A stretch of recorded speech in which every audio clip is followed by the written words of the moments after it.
Les grandes gueules. Tout sur les dessous de l'actu. Ici, l'actu rime avec liberté de ton sur Radio Espace.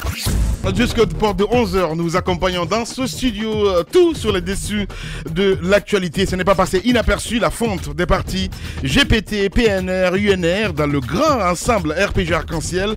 C'était donc samedi à la faveur de l'Assemblée Générale hebdomadaire du parti présidentiel. C'était probablement le prix à payer par le leader du désormais défunt GPT, actuel ministre d'État chargé des investissements et des partenariats publics-privés, pour prendre le poste du Premier ministre, auquel il pourrait être nommé les jours à venir, peut-être même dès ce soir. Dans son allocution de circonstance, Dr Kassaru Fofana, puisque c'est de lui il s'agit, a annoncé qu'il renonce au pouvoir au profit de Fama National, le président Alpha Condé, avant d'appeler ses militants à venir grossir les rangs du RPG Arc-en-Ciel pour démontrer, dit-il, à l'opposition qu'elle est marginale dans ce pays.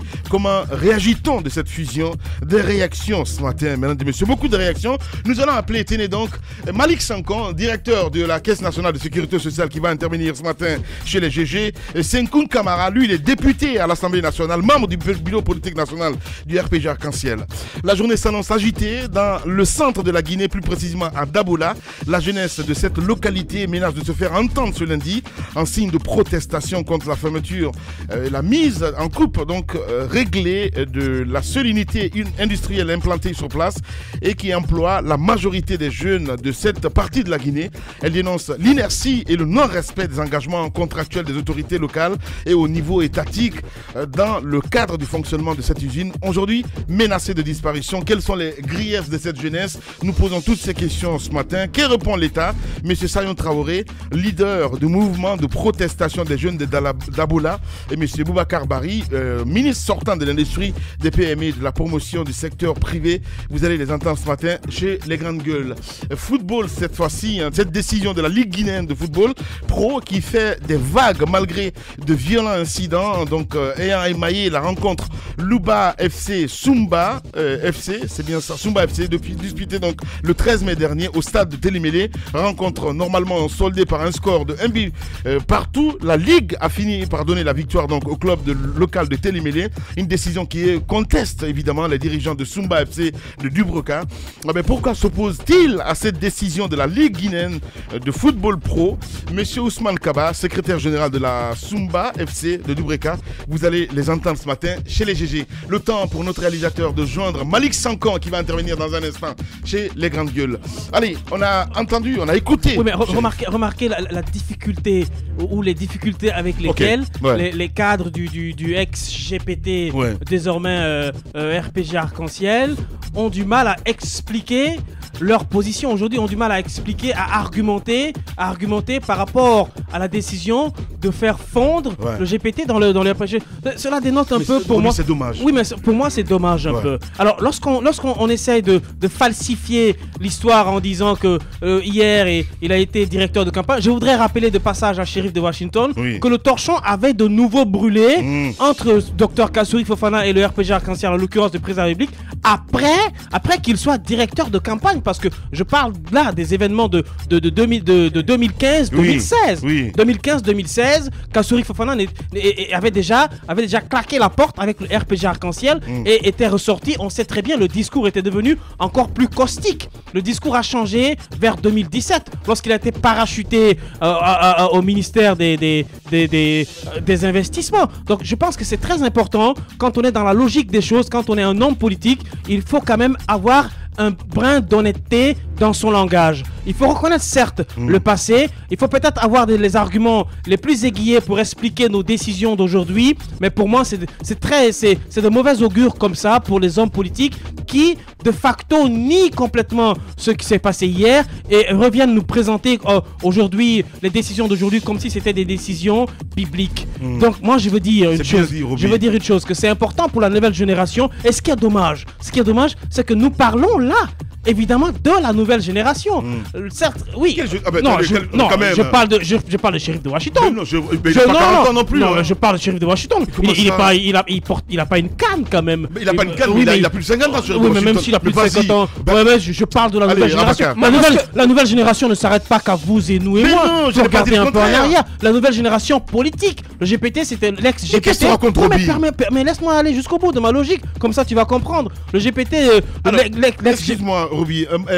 On tente de joindre Malik Sankon ce matin, malheureusement, qui ne décroche pas. Donc, si il nous écoute, si vous êtes à côté, demandez-le à décrocher le téléphone. Allez-y. Le GPT n'est pas un vieux parti. Enfin, l'ex-GPT n'était pas un vieux parti. Donc, pour moi, aujourd'hui, il est important pour la jeunesse guinéenne de comprendre et de se dire, aujourd'hui, il faut réfléchir véritablement à ce que c'est que faire la politique dans notre pays. C'est très important. Parce que moi, pour ma personne, j'étais complètement estomaqué des événements du samedi, sérieusement. Tu t'es pas remis, hein? Je me suis pas remis encore. Eh ben, moi ce que il va falloir que tu prends un bon citron, Roby. Je pense, mon micro peut-être qui n'est pas ouvert. Non, il n'est pas bien ouvert, bien. C'est bon là? Oui, c'est bon. Bien. Je me sens ici, voilà, à l'aise avec mon micro. Ce que j'ai dit, pour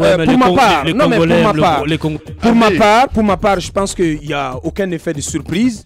Le président Alpha Condé l'avait promis et l'extinction totale pratiquement de la scène politique et de tous les petits partis politiques. Je crois que la voie est... Oui, mais pour un projet politique qui n'est plus caché, qui va se dévoiler à nous de manière assez claire à mesure qu'on va approcher de 2020. Parce que c'est dont il est question. L'enjeu de toute cette agitation politique, c'est 2020. C'est comment le président Alpha Condé va se maintenir au pouvoir après 2020 pour un troisième mandat ou par le fait d'un glissement de calendrier. C'est l'enjeu principal de toute cette agitation politique. Donc le RPG Arc-en-Ciel, avec toute l'inspiration politique de son grand chef, le professeur Alpha Condé, est dans cette dynamique d'absorber tous les partis politiques, donc de les avaler, de les bouffer et donc de les engloutir dans le grand ensemble RPG Arc-en-Ciel, de manière à ce qu'il y ait, qu'on soit dans une sorte d'unanimisme politique, que tout le monde, tout ce petit monde, tout le petit cheptel politique de la Guinée se dresse comme un seul homme derrière le professeur Alpha Condé, qu'il n'y ait pas de voix dissonante lorsque le projet de troisième mandat, attendez quand même, Roby, lorsque le projet de troisième mandat va être donc sur la table.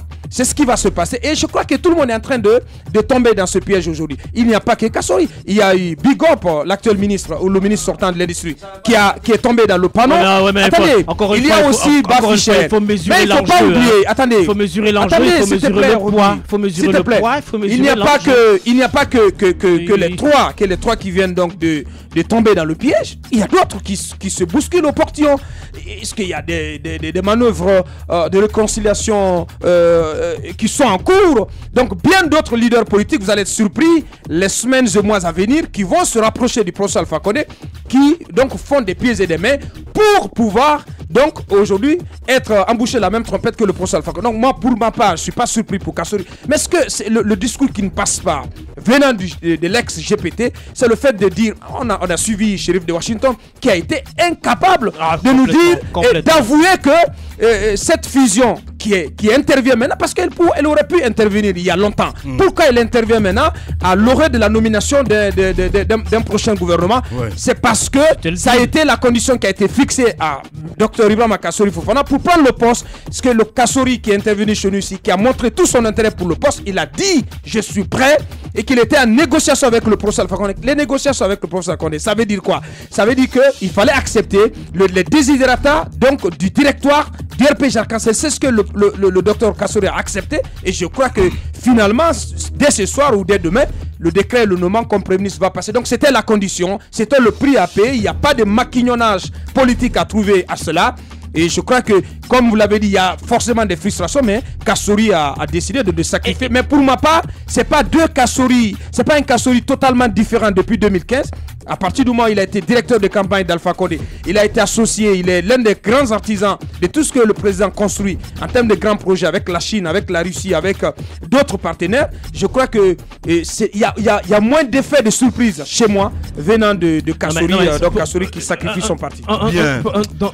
Sous un autre angle, pour ceux qui doutaient, mais vous prendrez la parole, sous un autre angle, pour ceux qui doutaient de l'idée qui germait déjà, c'est-à-dire cette idée que tout le monde semble fuir, l'idée du 3e mandat. À mon avis, moi, personnellement, il est clair aujourd'hui, la ligne est tracée.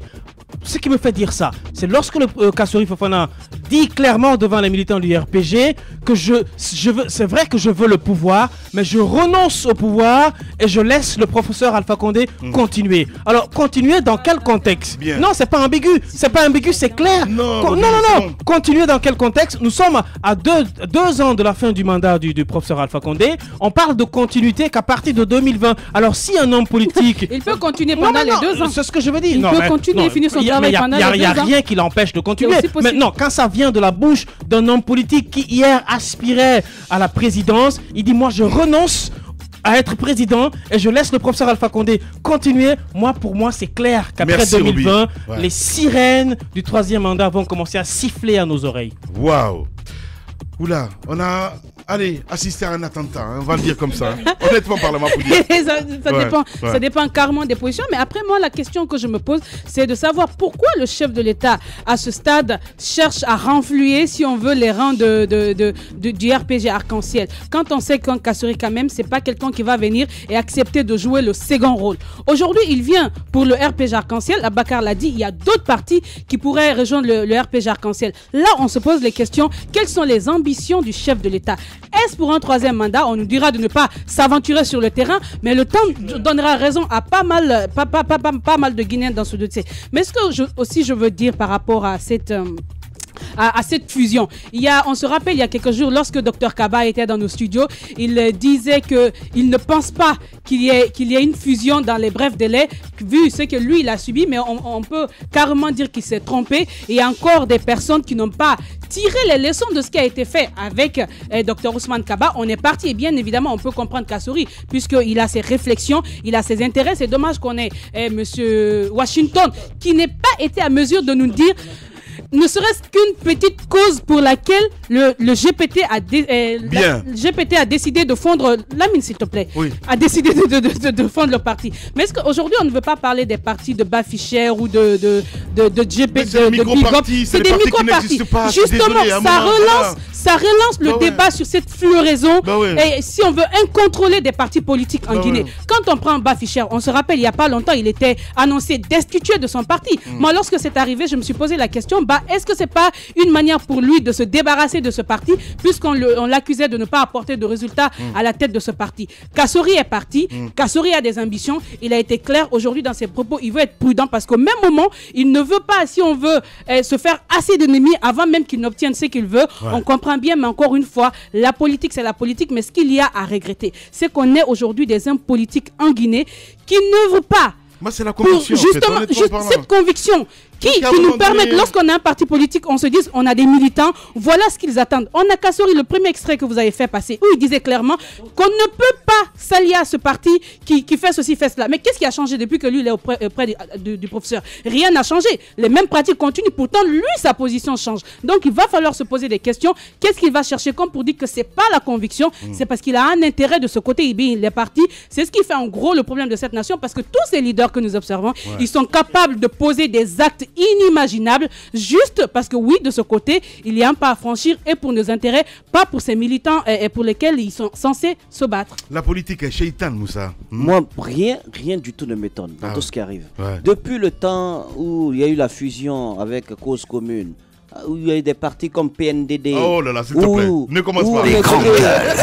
Où on a transformé le lieu de résidence, entre guillemets, de Dadis Camara en lieu de pèlerinage politique par ceux qui avaient des alliances anti-nature avec le capitaine Dadis. Les grandes gueules. Mais écoutez, ce qui se passe sur la scène politique, ce ne sont pas des calembredaines.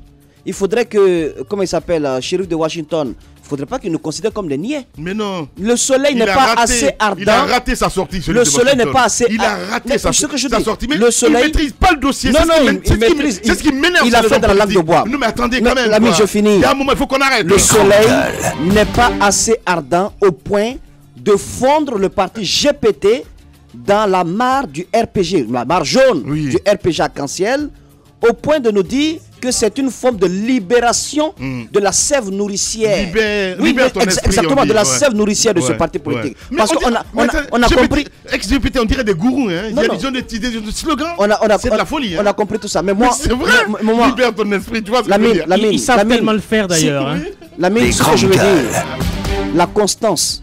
Dès lors, après avoir compris un peu le jeu politique en Guinée, la constance chez moi en politique en Guinée, ce n'est pas de rester sur sa position de façon intransigeante, c'est de passer par toutes les manœuvres, par tous les chemins, par toutes les voies, par tous les raccourcis, et même au point de faire des alliances anti-nature pour atteindre son objectif. C'est cela la constance en politique. Parce que ce n'est pas une profession de foi. Moi, ce qui se dessine de nos jours, heureusement, mais je dis heureusement, il y a encore cette opposition républicaine avec l'UFDG qui résiste encore une fois un peu. Il y a Sidia Touré, écoutez, je finis. Il y a à mon avis Sidia Touré qui fait de l'opposition autrement. Il y a aussi Lansana Kouyaté qui constitue une autre voie. Je pense que si en politique, un parti politique accepte comme ça, sentant ses positions assez proches de celles du parti au pouvoir, accepte de fondre, je pense que ça permet à nous autres observateurs de voir les lignes. Les élections locales qui viennent de se passer, Moussa, ça doit être une leçon pour tout le monde. De voir les lignes un peu plus claires. Le peuple n'a plus confiance à ces soi-disant politiques. C'est depuis longtemps. Dernier propos dernier argument que j'aimerais développer, il ne faut pas penser que le fait pour le RPG d'être politiquement, le RPG arc-en-ciel d'être politiquement insensible, en phagocytant tous les partis politiques, ne pensez pas qu'en le faisant, même s'il réussissait à avaler tout le monde, y compris l'UFDG, ne pensez pas qu'il n'y a plus de verrou contre le troisième mandat. C'est pas possible. C'est le peuple qui constitue exactement ce rempart contre le troisième mandat. Ce ne sont pas les partis politiques. Voilà. Allez, nous allons répartir sur le terrain. Il y a l'ex-président, vice-président de GPT qui va intervenir dans un instant, mais il signale Aboubacar Diallo. Allez-y. Ce que je voulais ajouter, je pense que c'est un partenariat, c'est un jeu politique gagnant-gagnant pour Alpha Condé et Kassory. Alpha Condé qui a donc qui réussit. C'est presque de subitation un petit peu. Aboubacar. Qui réussit à absorber quelqu'un, mais Kassory aussi, dont le parti n'avait pas un tel poids politique, mais qui vient dans le Grand Creuset et qui pourrait. C'est ce qu'on oublie. Kassory, il est trop naïf. Mais Kassory, il est trop naïf. Imaginez, il est trop naïf. Imaginez, non, attendez, il n'est pas naïf. Imaginez un seul instant que il est blocage. Par rapport au projet du troisième mandat du professeur Alpha Condé, mais Kassory, les pieds à l'étrier, il serait le défunt naturel. On va continuer, Abakar. Ce qu'il faut dire, c'est que je voudrais tacitement répondre à Abakar pour dire que l'idée de venir au RPG Arc-en-Ciel hier et de prendre le leadership aujourd'hui, faut rêver. Il aura fort à faire. Parce qu'à l'intérieur du RPG Arc-en-Ciel, le RPG Arc-en-Ciel est un parti traditionnellement très dur, là où il y a beaucoup de caciques. Est-ce que la logique... Là, il ne faut pas oublier le fait que Kassory était un adversaire redoutable hier. Donc, ce qui est important aujourd'hui pour moi de dire, c'est au sein du RPG Arc-en-Ciel, les grandes gueules. Ils sont venus, ils sont rentrés. C'est pas parce qu'ils ont été applaudis samedi qu'au siège du RPG Arc-en-Ciel que lorsque les débats sur la succession vont commencer, qu'on va pas commencer à se casser la gueule. Moi, il est important de le dire aux gens, encore une fois, je rejoins Moussa Moïse, la politique, finalement, c'est une affaire de conviction, mais... conviction du peuple et non des politiciens. Allez-y, Moussa. Ensuite, est-ce que Kassory n'a pas été assez réaliste? Quand il dit qu'il renonce au pouvoir, mais quel pouvoir? Il veut parler du fauteuil présidentiel. Mais après avoir joué sur toutes les cartes, après avoir consulté cette boule de cristal, il s'est bien rendu compte qu'il ne pouvait pas accéder au fauteuil présidentiel. Vaut mieux avoir le palais de la Colombe. Au cas où il y a un jeu de chèques, comme Aboubacar le disait, mais il sort tout de suite par cette petite porte qui donne accès au palais Sékou Touré. Voilà. Allez, nous partons sur le terrain encore une fois. Moualim, en direct chez les grandes gueules. Les grandes gueules. Moualim, bonjour. Bonjour. Vous qui arpentez tous les couloirs de palais Sékou Touré, vous connaissez toutes les confidences. Dites-nous de quel œil vous apercevez cette fusion du GPT dans la mare jaune. Merci beaucoup, la grande gueule. D'abord, il faut dire à Lamine Grassi que la marmite est en train de bouillir ce matin. Ah bon? Comment ça? Quelle marmite? C'est très chaud. Les grandes gueules. Je peux vous dire tout simplement que l'arrivée de Kassori près de son frère, j'ai participé à leur réconciliation, puisque j'écoute Grande Gueule. C'est l'un des radios que j'écoute, que j'aime aussi, avec vos franchises, les francs-parler que vous faites. En 2010, effectivement, Kassori avait claqué la porte, puisqu'il n'y a pas eu de compréhensif entre lui et son grand frère. En 2013, il revient. Mais cette fois-ci, c'est son grand frère qui a demandé la main. Pourquoi les gens sont en train de dire que Kassori a sacrifié JPT pour prendre la primature? Non. Je vous parle honnêtement, c'est pas à cause de ça. La primature guettait Kassori depuis en 2010. Ouais, Malim, on va sortir un petit peu. Mais non, mais on connaît cette... Mais non, mais franchement parlant, parce qu'on n'a que 4 minutes, Malim, on connaît l'historique. Il y a Sheriff de Washington qui nous a planté le décor il y a un instant. Qu'est-ce qui se trame derrière, Malim? Dites-nous la vérité, parce que vous êtes dans les secrets du côté du secrétariat. Qu'est-ce qui se trame exactement? La vérité que d'abord, le mot de 3e mandat, l'environnement politique définira ça un jour. C'est pas ni Kassori ni Alpha. Sortons-nous dans l'histoire du 3e mandat. Je vous dis ce matin pourquoi il a démissionné. Et d'abord, j'apprécie les démarches de professeur Alpha Condé. Il faudrait que le Guinée accepte qu'il n'y ait que 2 partis en Guinée. Je vais parler de l'UFDG et des RPG Arc-en-Ciel. Ça va nous faire des économies, mon frère. Là, mais un petit pays comme la Guinée, il y a plus de 20 partis. Et il y a des partis qui sont là seulement pour la forme. Mais c'est ça aussi la démocratie, Moualim. Qu'est-ce qu'il raconte ce matin? C'est ça aussi la démocratie. Un petit pays comme la Guinée. Moualim, les décisions... 100 partis quand même. Moualim, ce problème autrement. Les décisions politiques ne se prennent pas sur le beau visage du leader. Il y a certainement eu beaucoup de discussions qui se sont déroulées. Il y a eu des ententes. Vous n'allez pas nous dire que c'est pour les beaux yeux du professeur Alpha Condé que vous avez décidé de fondre le GPT dans la grande marmite qui bout du RPG Arc-en-Ciel, comme vous-même vous le dites. Mais écoutez, ces grandes marmites-là, professeur Alpha Condé, d'abord je le félicite, il est intelligent. Écoutez, professeur Alpha Condé, sa politique, c'était de faire grandir RPG Arc-en-Ciel, d'éviter les erreurs que Fermeté Touré fait après sa mort. PDG RDA aussi est mort. Après le décès de général Lansana Conté, PIP est mort. Est-ce qu'il n'y a pas de temps pour nous pour regarder notre viseur à faire grandir son parti en faire venant? S'il faut même, il n'a qu'à continuer à faire venir même l'UFR. Moi, je le conseille de faire venir même l'UFR dans l'RPG Arc-en-Ciel pour que ça continue à grandir. Oula. Vous voulez que... Moualim, attention. Attention, Moualim. Attention, Moualim, ça glisse. L'UFR, c'est pas n'importe quoi.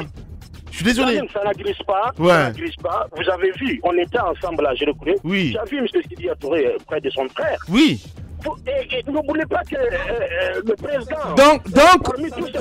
Donc, Moualim, donc vous voulez nous faire comprendre ce matin que la prochaine victime de l'OPA RPG Arc-en-Ciel, c'est bien Kassori et bien l'UFR? Non, ce n'est pas une victime. Moi, je voudrais que... C'est pour vous dire tout simplement que ce qu'il est en train de faire, c'est une bonne politique. Il est en train de faire grandir son parti. Bien. Et je le félicite de continuer sur ça. Bien. Allez, le moteur allumé. On va revenir dans un instant, mesdames et messieurs, dans 10 minutes. Et puis, on va s'intéresser à d'autres sujets dans cette émission, Les Grandes Gueules. On va essayer de partir du côté d'Abola. On parlera football aussi dans la deuxième partie. Et puis, beaucoup d'autres personnes qui vont intervenir. On nous signale, hein, franchement, est-ce que c'est cette fusion GPT... RPG Arc-en-Ciel, que Malik Sanko est tombé malade, gros point d'interrogation parce qu'on sait que ce sont des ennemis jurés, mais on va essayer de vous en voir un peu plus dans cette émission, dans la deuxième partie. Eh bien, on se fait une pause et on revient. Politiciens véreux, fonctionnaires corrompus, promoteurs immobiliers voyous, justice passive. La Guinée devient-elle mafieuse? Les grandes gueules d'Adafo Média ne lavent pas plus blanc, mais vous permettent de défendre votre pays en vous informant. Avec les grandes gueules d'Adafo Média, dénoncez les turpitudes, nous garantissons le secret des sources. Envoyez vos documents à espacefmguinée.info, rubrique Contact. Les grandes gueules d'Adafo Média, ou le socle de la liberté d'expression en Guinée.